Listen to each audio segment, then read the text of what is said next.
A மற்றும் B என்னும் இரு எண்கள் m/n என்னும் விகிதத்தில் அமைந்துள்ளன எனில் A மற்றும் B இன் மீபோமா எது?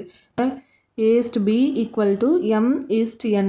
இது வந்து நம்ம எப்படி எழுதலாம்? A/B = m/n எழுதலாம்.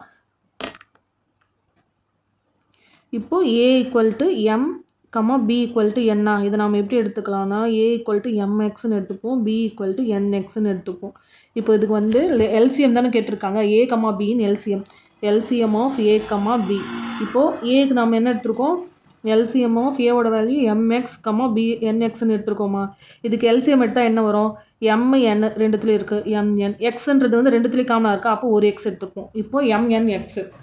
இப்போது இதுக்கான எல்சிஎம் வந்து நமக்கு mnxன்னு கிடச்சிருக்கு. இப்போ நாம் nxக்கு பதிலாக b சப்ஸ்டியூட் பண்ணால் mbன்னு கிடைக்கும்.